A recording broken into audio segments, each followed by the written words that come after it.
Good morning, class 6 students. In previous class, we started chapter number 2 of geography, and we also learn about the equator, the latitudes, and what are north latitude, what are south latitude, okay, and important parallels of latitudes.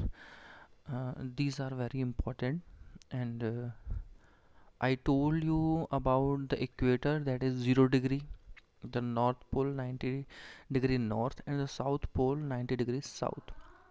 This is very easy to understand. और इस चीज़ को आप हमेशा ध्यान रखें कि जो equator है वो 0 डिग्री है, उसके बाद जो नीचे उसके लाइंस और लैटिट्यूड्स होते हैं उनको हम किसी भी नंबर से डिनोट करें उसके साथ ये एस ज़रूर लगाते हैं बेटा। और जब नॉर्थ की तरफ जाएंगे इक्वेटर से ऊपर की तरफ तो वो नंबर सेम होते हैं, बस उसमें हम ये देखते हैं कि वो नॉर्थ है या साउथ है। फिर आपको हमने बताया था कि 4 इम्पॉर्टेंट पैरेलल ऑफ लैटिट्यूड्स भी होते हैं, जिसमें से एक ट्रॉपिक ऑफ कैंसर है 23.5 डिग्री नॉर्थ है, वो ये लाइन है आपकी ट्रॉपिक ऑफ कैंसर। ये इंडिया के मिडल से होकर गुजरती है बेटा, नॉर्दर्न हेमिस्फेयर में है, एन का मतलब नॉर्दर्न में है तो नॉर्दर्न में ही होगी। ट्रॉपिक ऑफ कैप्रिकॉर्न है 20 degree and half south.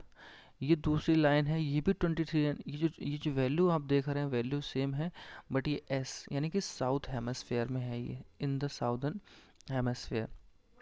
Arctic circle है 66 डिग्री एंड हाफ। आप जैसे यहाँ देखें एक 66 हाफ डिग्री यहाँ पे है और एक यहाँ इसके ऊपर है, बट ये किसकी बात हो रही है बेटा, ये नॉर्थ है, तो नॉर्थ वाला कौन सा है बेटा, आर्कटिक, ठीक है।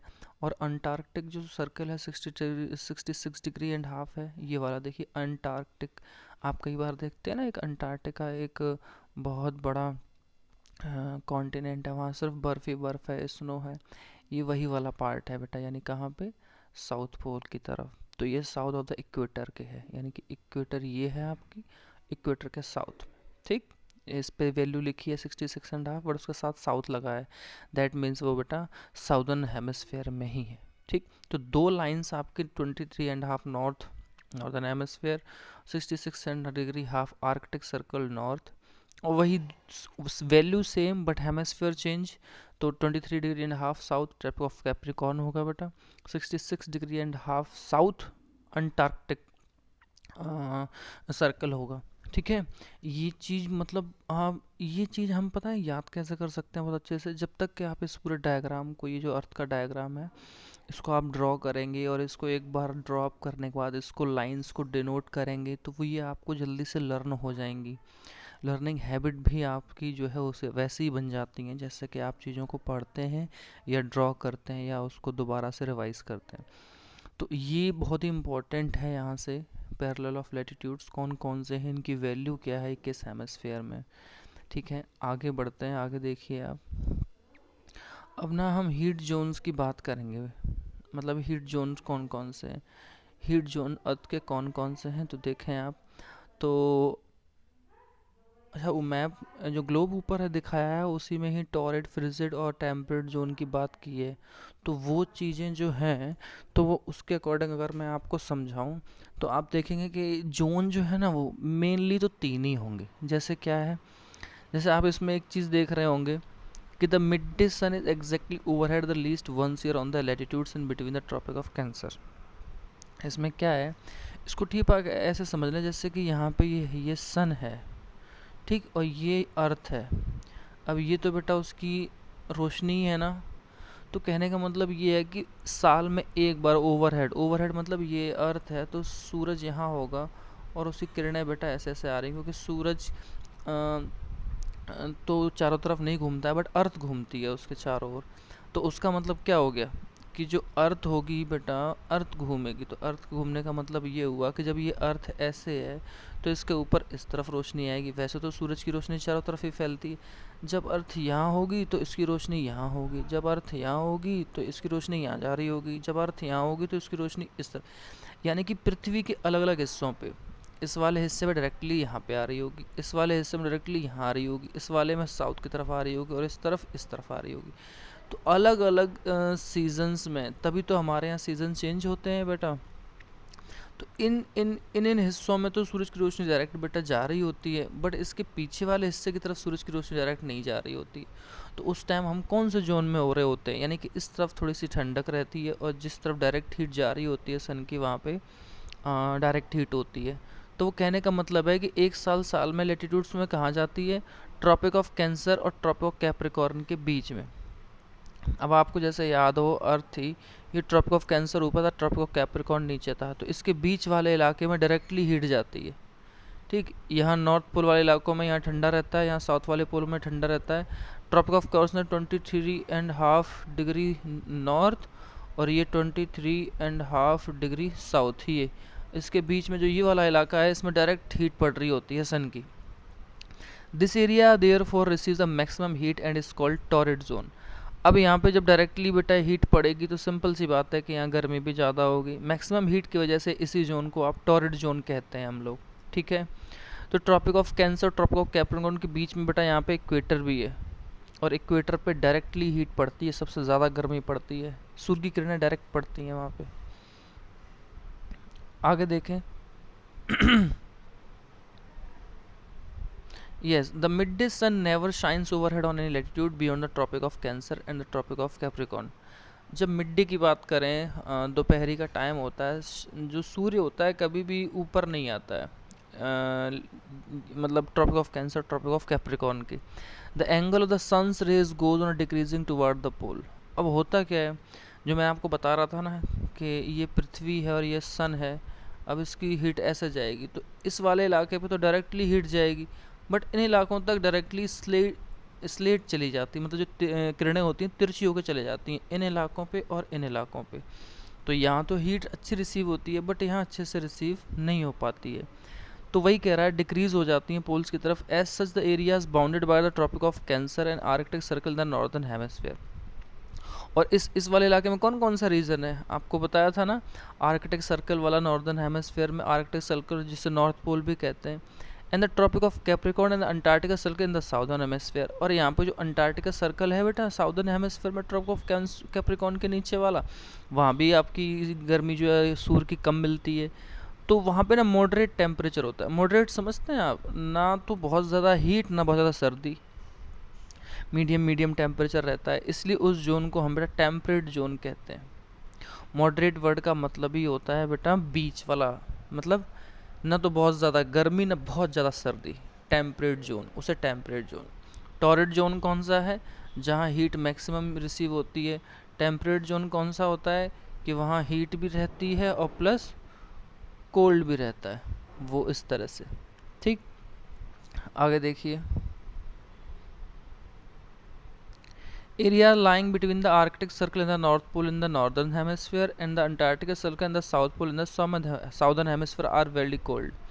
ये चीज़ तो आपको ही पता है बेटा कि ये जो नॉर्थ पोल का इलाका है जहाँ पे आर्कटिक है, और इसके जस्ट नीचे, मतलब यहाँ पे इसी साइड से नीचे यहाँ पे जो साउथ पोल में अंटार्कटिका है और साउथ पोल, ये दोनों ही रीजन बेटा ठंडे रहते हैं, एकदम बर्फ़ रहते हैं।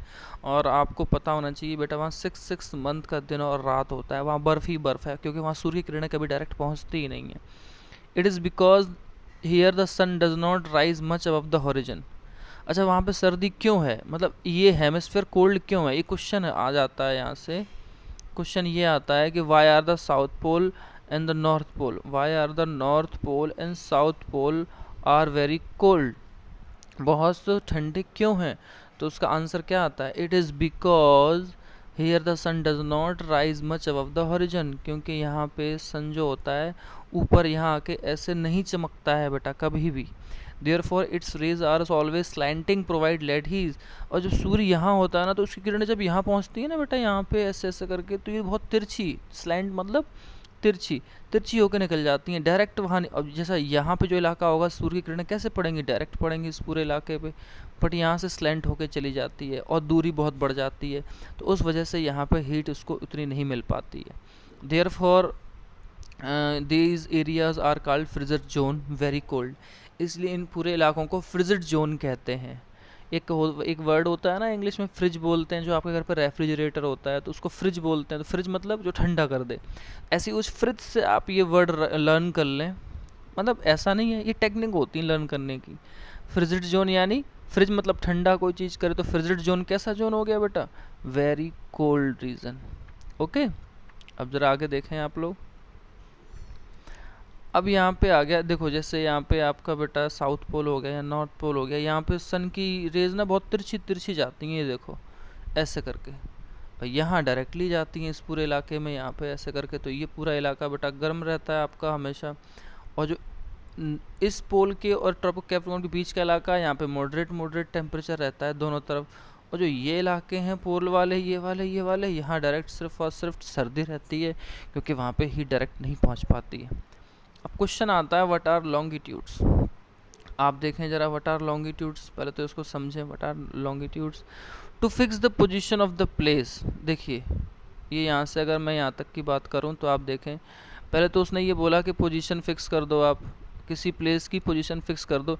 It is necessary to know something more than latitude of that place. कि अगर आपको किसी प्लेस की पोजीशन चाहिए ना, तो हमें जानना है, ये ज़रूरी है सबसे ज़्यादा, कि उस प्लेस का लैटिट्यूड क्या है। अब लैटिट्यूड और लॉन्गिट्यूड की क्या परिभाषा है बेटा? आपको याद होगा कि मैंने आपको बताया था कि जो लाइन लेटी हुई होती हैं इस तरह से, tropic of Capricorn, equator, tropic of Cancer, ये सारी लाइन कौन सी होती हैं बेटा? लैटिट्यूड। अब जो ये लाइन आप देख रहे हो ना, ब्लैक ब्लैक ऊपर से नीचे की तरफ है, ये इस तरह से, ये लॉन्गिट्यूड है बेटा। ये देखो, ये पूरे अर्थ पे इस तरह से, ये आपको प्लेस की एग्जैक्टली लोकेशन बताने के लिए होती हैं सारी चीज़ें। एग्जाम्पल के तौर पे कह रहा है, टोंगा आइलैंड जो पैसिफिक ओशन में है और मॉरिशस आइलैंड इंडियन ओशन के पास है, वो सेम लेटीट्यूड पे हैं, 20 डिग्री साउथ। जैसे 20 डिग्री साउथ की बात क्या है, ईस्ट वेस्ट है, तो बेटा ये वाली लाइन इधर साउथ में होंगी, ऊपर वाली या नॉर्थ में होंगी। अब ये 30 है, तो 30 के लगभग यहीं कहीं 20 वाली लाइन होगी, तो टोंगा ऊपर होगा बेटा आपका, ठीक, पैसिफिक में। और यहाँ इंडियन आइलैंड के पास यहाँ पे नीचे मॉरिशस है। ये एक ही, ये जो लाइन है ना, ये ब्लैक ब्लैक ऊपर वाली, ये एक ही लॉन्गिट्यूड पे है, वो ये कहने की कोशिश कर रहा है। Now in order to locate them precisely we must find how far east और west these places are from given the reference running from the north pole to the south pole. अब वो वही वाली बातें आती हैं कि जो ये लाइंस हैं हमें इनका रेफरेंस देना होगा बेटा। अब जैसे ये 30 डिग्री ईस्ट में है, तो वही 30 डिग्री उस साइड कौन सा वेस्ट होगा, ठीक। ये 30 डिग्री वेस्ट है, तो उस साइड वेस्ट कितने पे होगा। ऐसी लैटिट्यूड्स में होती हैं, यानी किसी चार कोनों के बीच वाली प्लेस वाली जगह में अगर हम बताना चाहें कि ये वाला पॉइंट इतने डिग्री है, ये वाला इतने डिग्री है, ये वाला इतने डिग्री है, ये वाला इतने, तो हम उस प्लेस की एग्जैक्टली लोकेशन और वो सारी चीज़ें बता सकते हैं बड़ी आसानी से, ठीक है। आगे आप देखें, इसमें लिखा है these lines of reference are called meridians of longitude. किस चीज़ के लिए यहाँ से दिया है, देखिए, in order to locate the place, मतलब किसी प्लेस को लोकेट करने के लिए, we must find it how far east और west this place are from a given line of reference running from north pole to south pole. ये जो रेफरेंस लाइन दी है ना, इनसे उनकी दूरी हमें देखनी होती है कि वो कितनी दूरी दूरी तक है। ये नॉर्थ पोल की तरफ, सॉरी साउथ पोल की तरफ, और ऊपर से नॉर्थ पोल की तरफ, वो देखना पड़ता है कि हाँ कि वो उस प्लेस के बीच की ये दूरी जो है, ये लॉन्गिट्यूड्स की जो लाइन है वो कितनी है। इन्हीं लाइंस जो ये रेफरेंस दी जाती हैं, ये लाइंस, जैसे 30 डिग्री वेस्ट लिखा है बेटा, 60 डिग्री वेस्ट लिखा है, 60 ईस्ट लिखा है, यही जो रेफरेंस ऑफ लाइंस होती हैं बेटा, इन्हीं को क्या कहते हैं? मेरिडियंस ऑफ लॉन्गिट्यूड कहते हैं बेटा। इमेजिनरी लाइंस होती हैं ये भी, आप ध्यान रखें, ये सारी चीज़ों को आसान बनाने के लिए सारी चीज़ों में इस तरह से डिवाइड किया गया है, सारी बहुत सारी चीज़ों को। आगे देखें, and the distance between them are measured in degrees of longitude. ये तो सिंपल है, पीछे भी आपने देख चुके हैं कि degrees of longitude, degrees of latitudes, और ट्रॉपिक ऑफ कैप्रिकॉर्न की बात हो तो जो नंबर होता है, फिर वहाँ डिग्री आप देखते हैं, नॉर्थ हेमिस्फेयर, साउदर्न हेमिस्फेयर देखते हैं। Each degree is further divided into minutes and minutes into seconds, ठीक। अब जैसे आप पढ़ें 23 डिग्री, तो जो ऊपर ही छोटा छोटा राउंड सा लगा होता है, तो डिग्री पढ़ देते हैं। अब जैसे मान लीजिए मैंने लिखा 18 डैश, एक डैश लगाओ तो उसका मतलब आप समझ जाएंगे मिनट की बात है। मैं आपको दोबारा से बता देता हूँ, 23 डिग्री, ये तो है डिग्री का साइन, मैंने लिख दिया 18 और सिंगल डैश, तो सिंगल डैश बेटा मिनट से हो गया, और फिर मैंने लिखा 30 डबल डैश, तो डबल डैश का मतलब बेटा हो गया आपके सेकंड से। डबल डैश का मतलब सेकंड से है, सिंगल डैश का मतलब बेटा आपका मिनट से है, और ये जो साइन है ये आपका डिग्री है। ठीक है, आपको मेरी बात समझ में आ गई। तो जब भी एक सिंगल डैश लगा दिखाई देगा आपको तो वो मिनट आप काउंट करेंगे, जैसे 23 डिग्री 18 मिनट 30 सेकेंड, और डबल डैश लगा होगा ऐसे ऊपर कॉमा की तरह तो वो आप बेटा आप सेकंड पढ़ेंगे उसको। ठीक, ये आपकी लोकेशंस को जानने का तरीका होता है जो आप लोकेशंस पढ़ सकें और बता सकें। ठीक है, आगे देखिए उसमें क्या लिखा है। They are semicircle and distance between them decrease steadily towards until it becomes zero at poles where all the meridian meets। अभी आपने ऊपर डायग्राम देखा, अर्थ थी और उस पर इस तरह से सारे लॉन्गिट्यूड बने थे ऐसे ऐसे करके, तो यहाँ पे सारे मिल जाते हैं और यहाँ पे सारे मिल जाते हैं। कहने का मतलब है सेमी सर्कल होते हैं। सेमी सर्कल क्यों होते हैं? सेमी सर्कल का मतलब हुआ कि जो पूरा सर्कल ना हो, और आप किसी भी लॉन्गिट्यूड को अगर आप कट कर देंगे तो बेटा वो सेमी सर्कल ही होगा, पूरा सर्कल कभी नहीं होगा। होता क्या है कि उनकी डिस्टेंस जो होती है घटती चली जाती है। किस तरफ? जब हम पोल की तरफ जाते हैं, पोल वर्ड्स देखो, पोल की तरफ जा रहे हैं तो सकरे हो जाते हैं, जब तक कि वो जीरो नहीं हो जाते हैं पोल्स पे, वहाँ पे सारे मेरिडियन मीट करते हैं, मिल जाते हैं। Unlike parallels of latitudes all meridians are equal length. आप याद रखें, पैरेलल लैटिट्यूड्स की बात करें तो सारे मेरिडियन जो होते हैं इक्वल लेंथ के होते हैं। Thus it was difficult to number the meridians, इसीलिए हमारे लिए थोड़ा कठिन हो जाता है कि हम मेरिडियंस का नंबर बताएं। तो इसीलिए सभी कंट्रीज़ ने क्या डिसाइड किया कि count should be begun from the meridian which pass through Greenwich. उन्होंने ये डिसाइड किया कि काम कीजिए कि जो ग्रीनविच है ना, ग्रीनविच बेटा एक शहर है जो लंदन के पास है, कि वो जो लाइन वहाँ से निकलेगी उसको आप 0 डिग्री माने। ठीक, तो उन्होंने कहा कि ग्रीनविच से निकलता है where the British Royal Observatory is located. बेटा वहाँ पे ये एक लैब है, वो वहीं पे है, ब्रिटिश रॉयल ऑब्जर्वेटरी। ये ग्रीनविच शहर वाली लाइन से ही 0 डिग्री मेरिडियन निकलती है, जिसे प्राइम मेरिडियन कहते हैं। This meridian is called the prime meridian. ठीक, its value is 0 degree longitude and from we count 180 degree eastward as well as 180 degree westward. The prime meridian and 180 degree divide the earth into two equal parts, sorry not two equal parts. तो मैं कहने की कोशिश कर रहा था कि अर्थ के यहाँ से एक 0 डिग्री लाइन निकलती है बेटा लॉन्गिट्यूड में। ठीक है, 0 डिग्री लॉन्गिट्यूड ये ग्रीनविच शहर से निकलती है ब्रिटिश से, तो उसके इस तरफ ईस्ट में 180 डिग्री में डिवाइडेड है। ठीक, और उसके इधर वेस्ट में 180 डिग्री वेस्ट में डिवाइडेड है वो। तो ये जो लाइन है बेटा इसे प्राइम मेरिडियन कहा गया। अब प्राइम मेरिडियन का मतलब ये है बेटा कि दुनिया का टाइम अगर यहाँ ब्रिटिश में यहाँ 12 बजे हैं तो उसके अकॉर्डिंग पूरी दुनिया का टाइम आप इस साइड और इस साइड नाप सकते हैं। प्राइम मेरिडियन का मतलब ये वो लाइन है जहाँ से दुनिया का टाइम मेज़र किया जाता है। 0 डिग्री लॉन्गिट्यूड, कौन सी लाइन बेटा? उसकी वैल्यू क्या है? 0 डिग्री लॉन्गिट्यूड, और उसको प्राइम मेरिडियन कहा है। कहाँ से गुजरती है बेटा? ग्रीनविच शहर से, जहाँ क्या है? British Royal Observatory. ठीक है, आगे देखें। Yes, divided into 2 equal halves, 2 equal halves में डिवाइड करती है, eastern hemisphere and the western hemisphere. ये वाली लाइन है, देखो ये डॉट डॉट डॉट डॉट करके दिखाई है, ये प्राइम मेरिडियन है बेटा आपका। इस तरफ इसके इक्वल पार्ट है और इसके इस तरफ इक्वल पार्ट है, ध्यान रखें आप। और ये इक्वेटर है आपकी 0 डिग्री लाइन। ठीक है, therefore the longitude of place is followed by the letter E. तो ये एन मतलब north, S for south, W for west, और इधर ईस्ट की तरफ जो लाइन ई होता है वो ईस्ट होता है, and W for west. It's however interesting to note that 180 degree east and 180 degree west meridian are on the same line. और आपको जान के बड़ा आश्चर्य होगा कि 180 डिग्री वेस्ट और 180 डिग्री ईस्ट दोनों ही मेरिडियन जो है ना सेम लाइन पे हैं। उसका रीज़न पता है क्या? क्योंकि बेटा जो अर्थ है वो तो गोल है ना। जैसे ही आप किसी चीज़ को ऐसे ऐसे डिवाइड करेंगे, ऐसे ऐसे डिवाइड करेंगे, ऐसे डिवाइड करेंगे, तो घूम फिर के वो एक बार यहाँ वापस दोबारा से इस पॉइंट पे आएगा।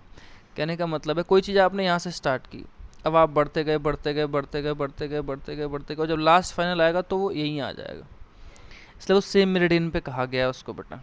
ये देखिए, अब ये ग्रिड है बेटा आपका फिगर, यहाँ आपकी सारी लाइन समझाएंगे। ये longitude 0 degree prime meridian line है, ये 0 डिग्री लैटिट्यूड आपकी इक्वेटर है, और ये ईस्ट व वेस्ट ये तो आप जानते हैं, साउथ की तरफ साउथ और नॉर्थ की तरफ नॉर्थ लाइन ही कही जाती। ये पिक्चर भी आपको बेटा ड्रॉ करना है नोटबुक में। ठीक, ये फिगर जो है 2.6 का ये आपको ड्रॉ करना है। आगे देखिए, अगर आप ग्रिड की पैरेलल लैटिट्यूड्स और मेरिडियन लॉन्गिट्यूड्स की ग्लोब पे देखें, you can look at any point on the globe very easily if you know it's latitude and longitude. अगर आपको ये वैल्यू जो दी हुई है ये मालूम है तो आप बहुत आसानी से ये चीज़ें पता कर सकते हैं। अगर आपकी एक बार मैप क्लास और होना अच्छे से, तो हम इस चीज़ों को और भी अच्छे से एक्सप्लेन करके आपको समझाएंगे। Dhubri in Assam at situated 26 degree north latitude and 90 degree east longitude. Find out the point where these point cut each other. तो हमें फाइंड करना है वो पॉइंट एक दूसरे को कहाँ काटते हैं। That point will be located at Dhubri, और वो जो पॉइंट होगा वो उसका धुबरी का होगा। देखिए ये इस तरह की बेटा आपकी लॉन्गिट्यूड है, ये आपकी लैटिट्यूड है, ठीक। ये वैल्यू दी है 1 डिग्री 2 डिग्री 3 डिग्री ऐसा करके, तो जो एक दूसरे को जहाँ कट करेंगी वहाँ पे कोई प्लेस, यहाँ पे यहाँ पे यहाँ पे, तो वो किसी 4 लोकेशंस के बीच में, यहाँ पे कट किया, यहाँ पे कट किया, यहाँ पे कट किया, यहाँ पे कट किया, तो उसके बीच में जो भी प्लेस होगी आप उसकी ये वाली वैल्यू बता सकते हैं। ओके अब इसमें ये सारी चीज़ें क्लियर हो गई, और ये फिगर को सिर्फ यहाँ एग्जांपल से समझाया है, इसी फिगर से, इसमें इतना हार्ड कुछ भी नहीं है। अब हम आते हैं दुनिया के मैप पे, इस पे जो कि आपके लिए बहुत ही इम्पोर्टेंट है समझने के लिए। अगर आप इसको देखें, देखो बेटा आप क्या अच्छे से देख पा रहे हैं, ग्रीनविच है यहाँ पे, ये लाइन ऐसे जा रही है ना, ये देखो ये है यहाँ पे इंग्लैंड। अब क्या है, ये ग्रीनविच मेन टाइम है बेटा। अब जैसे जैसे इस तरफ बढ़ेंगे 1 2 3 4 5 प्लस प्लस दिखाई दे रहा है, तो प्लस का मतलब है कि अगर ग्रीनविच शहर में यहाँ 12 बजे हैं, तो अब 1 आप जोड़ेंगे, जैसे ये लाइन है, ये लाइन है, ये लाइन है, ये लाइन है, तो इस लाइन के ऊपर ये जितनी वैल्यू दी है अगर आप उसमें उतने घंटे ऐड कर देंगे तो आपको पता चल जाएगा कि यहाँ पढ़ने वाले शहर और देशों में कितना टाइम हो रहा है। और ऐसे ग्रीनविच से अगर आप इधर आएंगे बिफोर, तो उधर टाइम माइनस में है बेटा। माइनस का मतलब जैसे इंडिया में अभी बेटा दिन हो रहा है तो अमेरिका में इस टाइम रात हो गई, यानी कि वो उतने घंटे इंग्लैंड से टाइम पीछे है। जैसे इस इलाके से 1 घंटा पीछे, इस इलाके से 3 घंटे पीछे, इस इलाके से 4 घंटे पीछे। देखो ये लिखा है ना बहुत सारी जगह 3.5 घंटे पीछे, इस तरह से लिखा हुआ है। तो इसका मतलब है कि दुनिया में अभी इस तरफ तो बेटा उजाला है और इस तरफ अभी अंधेरा है। इस तरफ अभी 24 डेट चल रही है 25, और इस तरफ अभी डेट जो है वो 24 की रात ही है। ये इसका मतलब टाइम मेज़र करने का तरीका है। आपको क्लासेस में और भी अच्छे से बताएंगे बेटा, हम बहुत अच्छे से बताएंगे। ये time zones of the world है बेटा आपका, ये टाइम जोन जो है आपकी दी हुई है, ये टाइम जोन है डिफरेंट। देखिए ये आप देख रहे हैं, यानी कि 12.5 घंटे पीछे तक का टाइम है, और 1.5 घंटा प्लस वाला टाइम यानी लगभग आसपास है। देख लो आप, ये जो हिस्सा है इसके एक हिस्से में प्लस 13 घंटे आगे का टाइम है और इसमें प्लस 12 घंटे पीछे टाइम है। आप सोच सकते हैं। और जस्ट कुछ ही दूरी पे 10 घंटे पीछे और 11 घंटे का टाइम पीछे है, वो अमेरिका का पार्ट है। तो ये ऐसी बहुत सारी छोटी छोटी चीज़ें हैं, ये इसलिए हैं क्योंकि दुनिया गोल है बेटा, ठीक। तो मुझे लगता है आपको आज बहुत इंटरेस्टिंग लगी होंगी ये बहुत सारी चीज़ें। इसमें लॉन्गिट्यूड और टाइम और स्टैंडर्ड टाइम जो इंडिया का है वो लोकेट करना बाकी रह गया है। इसमें छोटे छोटे जो क्वेश्चंस हैं वो रह गए, और अब जो होमवर्क होगा वो मैं आपको सेंड कर दूंगा। लेकिन आप कोशिश ये करें कि आपके होमवर्क में क्या क्या होना चाहिए। देखिए होमवर्क क्या है वो मैं आपको बता देता हूँ। Answer of the following question में पहला करना है, दूसरा करना है, तीसरा करना है, चौथा करना है और 5वां करना है, ठीक। ABCD तक करने हैं और ये क्वेश्चन नंबर 2 करना है। यानी कि जो क्वेश्चन नंबर 1 है उसके 5 क्वेश्चन है वो करने हैं, और आपको क्वेश्चन नंबर 2 करना है, ये वाला टिक द करेक्ट। और ये टिक द करेक्ट है, ये आप बुक में ही कर लेंगे तो ज़्यादा अच्छा रहेगा। बुक में ही करेंगे ताकि आप बुक से ही उसको लर्न करें, और होमवर्क जो होगा बेटा आप ग्रुप में सेंड कर देंगे। Okay, thank you class, have a nice day.